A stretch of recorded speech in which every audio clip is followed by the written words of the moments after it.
Aakyatin namin ang Atop-Atop River and Rock Formation. Simula dito sa Sitio Manaili, Dumangueña, Nara, Palawan. Nakakatuwa dahil nakasama ko ulit yung mga nakasama ko sa Pintingan. At sila ang mga bago naming kasama.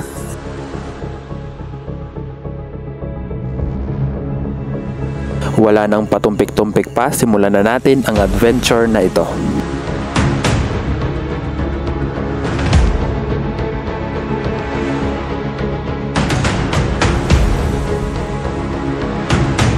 Maputik ang daan dahil umulan. Mukhang maaliwalas pa ang aming mga muka sa parting ito.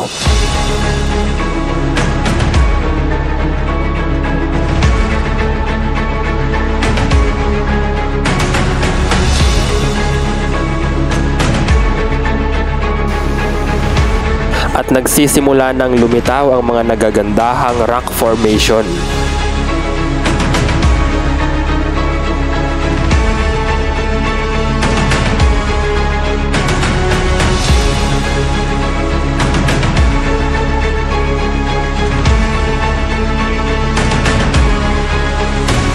Sa bandang ito, time out muna dahil mababasa na kami sa aming tatawiran.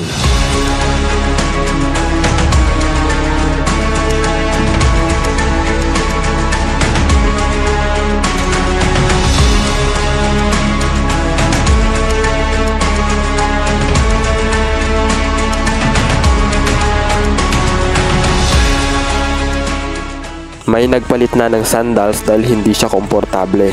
Buti na lang may dalang mini bass speaker si kuya at mayroon kaming sound trip habang naglalakad.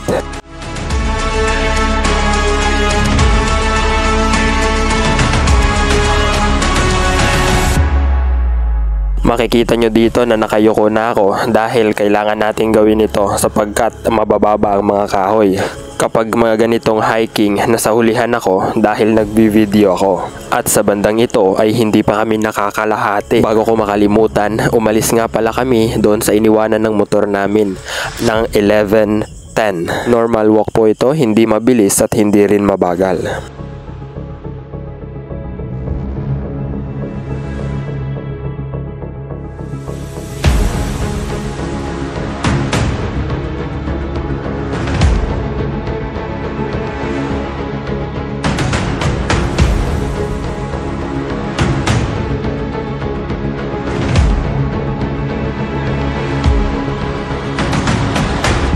At ito ang unang mataas na akyatin na kailangan mo ng tolerance.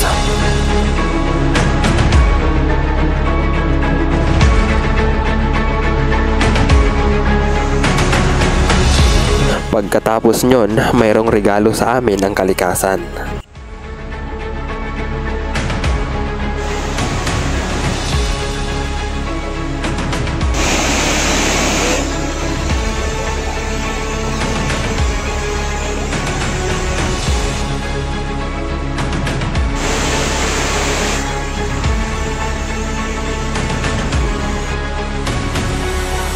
Yan ang una ninyong expect kapag pumunta kayo dito. At ito, may pinasukan kaming mukhang yungib. Pero kailangan talagang dito dumaan. Kasya naman ng tao.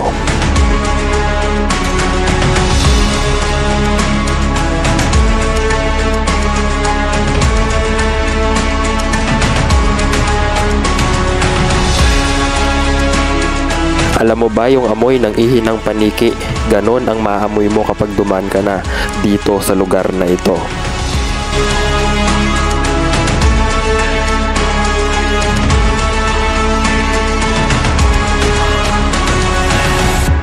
Sa hiking, dapat watch your step.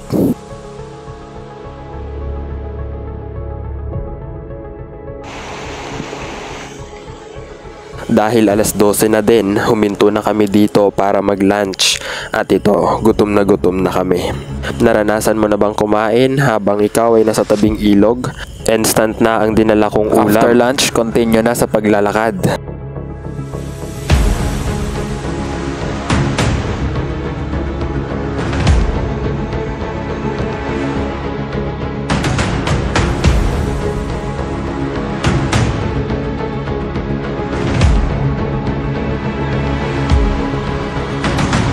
Dito pa lang masarap ng maligo.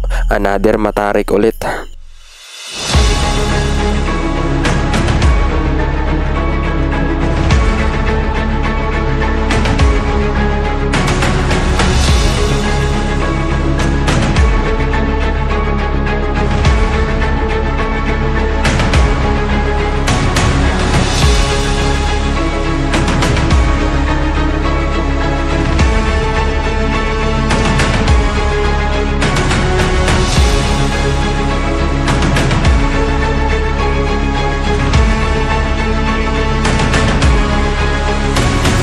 Kailangan tingnan ng mga hahawakan, baka may alimatok o kaya may tinik.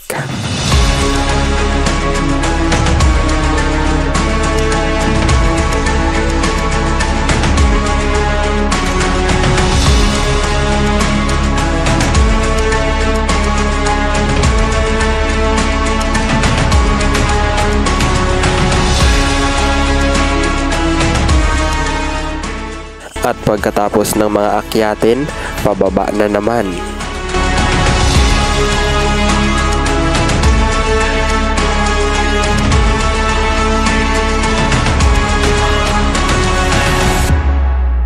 Unique itong lugar na ito dahil may tubig na nanggagaling doon sa taas at madadaanan ninyo ito.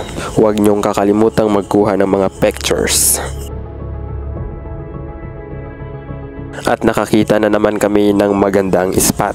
Mapapasabi ka na lang talagang magaling ang lumikha ng mga rock formation na ito. Every creation is existed because of the creator. Isang dambuhalang bundok ng mga bato.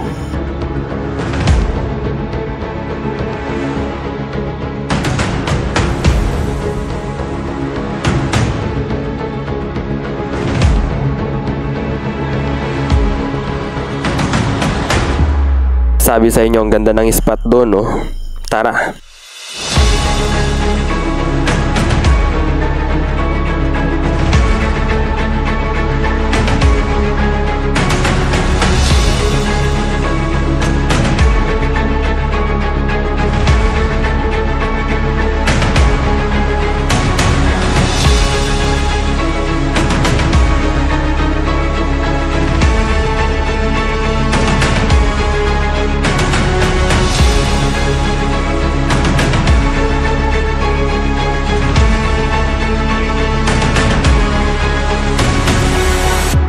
Thanks Kuya RC for taking some video clips of me.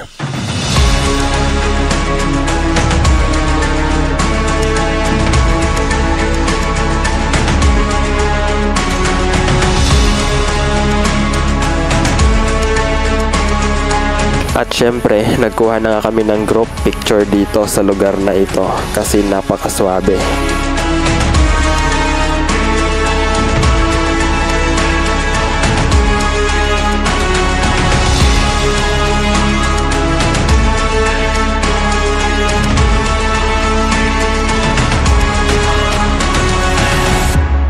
At ito, another team building na naman dahil madulas ang kahoy at walang gaanong patungan. Meron na ngang falls dito pero hindi siya gaanong kagandahan. Kailangan dito ng tulungan.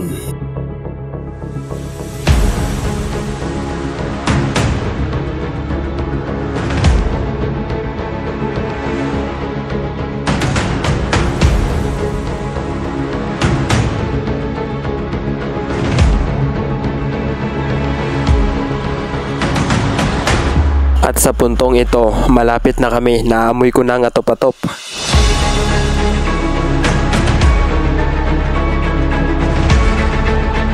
Ang lakas ng hangin kahit sa pagitan ka na ng mga parang pader.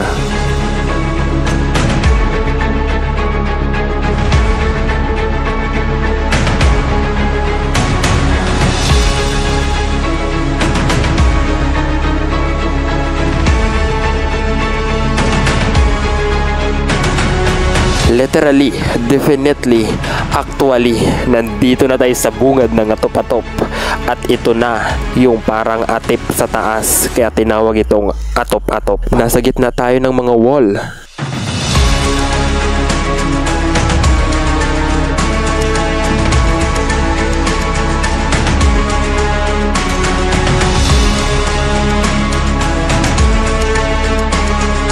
Alam mo yung feeling na nasa ilalim ka ng crack ng lupa?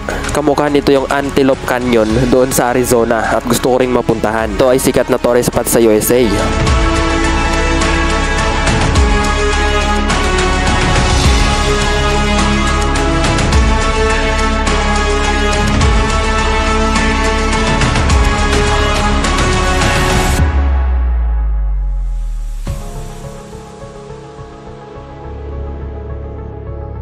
Actually, hindi pa dito nagtatapos ang journey sa Atop-Atop dahil hindi pwedeng hindi natin makita ang falls dito. At may lalakarin lamang na kaunti bago ninyo masisilayan ng napakagandang falls.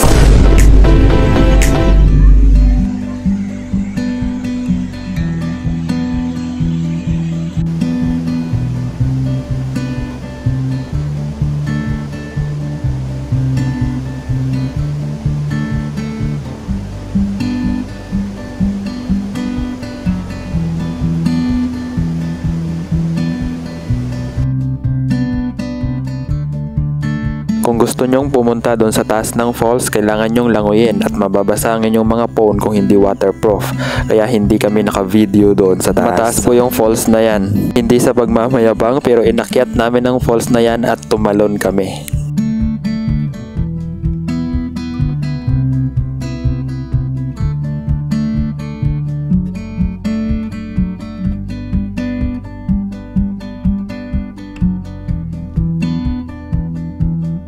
Hindi ko pala nasabi sa inyo, dito kami mag-o-overnight at kailangan naming gumawa ng aming mapapahingahan.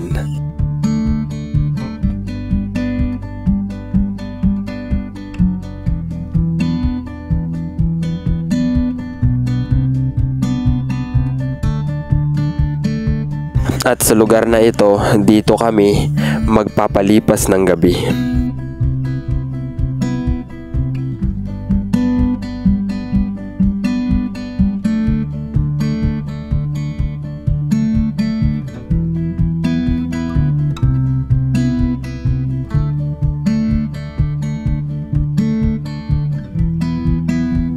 At gusto ko ipakita sa inyo ang pag-timelapse namin ng pag-set up ng mga tent.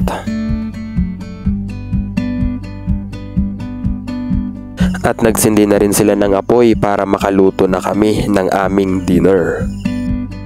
Hindi masyadong nakakapagod ang hiking kapag mag-o-overnight kayo kaysa sa babalik kayo agad.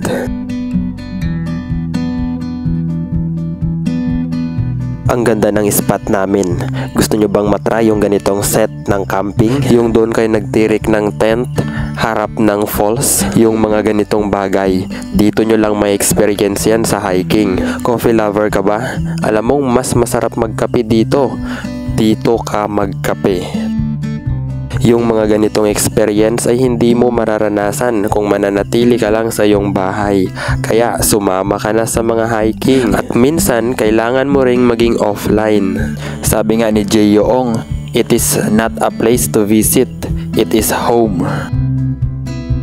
Mahirap na itong gawin kung meron na kayong tungkod. Kaya habang bata pa kayo, try na, experience nyo yung mga tulad nito. Malayo sa maingay na paligid pero malapit sa disgrasya. Hindi po, mates lang yon. Basta't ako nananampalataya na kahit saan ako pumunta, kasama ko ang Diyos. At syempre, kasama natin dito yung mga tulad natin na mahilig din sa kalikasan at sa mga hiking. Nakarating kami dito pasado 2:00 na. Otherwise, mga nasa 4 na oras rin ang aming nilakad. Mas maganda ang mga daanan dito kaysa sa Pintingan. At ayun, nagluto na nga si Kuya Arsin ng bigas gamit ang silupin.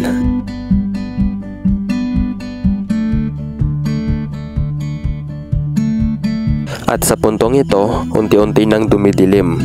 Kapag magha-hiking kayo, dapat may mga flashlight kayo at power bank.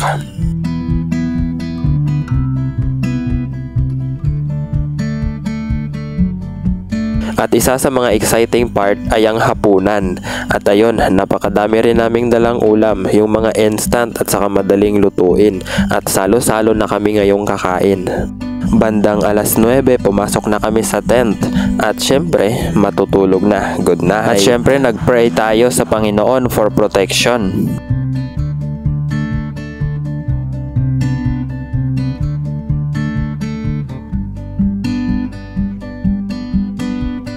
Bandang alas 2 umambon na at pagka alas 5 umulan ng konti. Umaga na, gusto kong masilayan ang napakagandang falls. At ito na.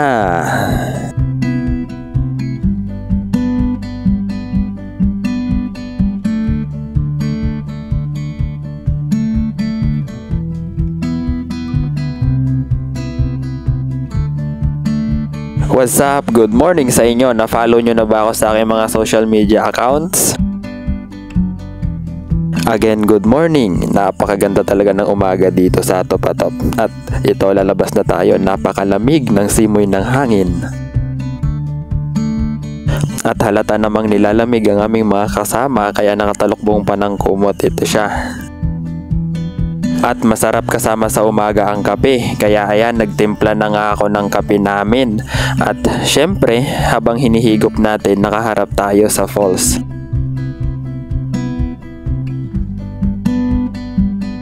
Shoutout pala sa mga kasama nating magagaling magluto.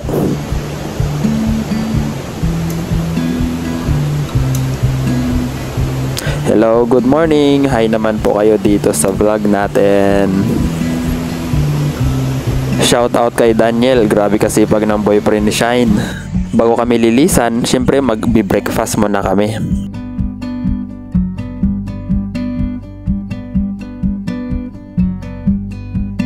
At syempre gusto kong matikman yung totoong mineral water. Ito talaga yung mineral na mineral. Nature pa. Sarap ng tubig sa Topatop. Let's go! Magpapaalam na kami sa'yo, Topatop. Pagkatapos naming maglinis at magligpit, kami ay lumisan na. Another trail na naman. At syempre baon-baon namin ang napakagandang experience na ito.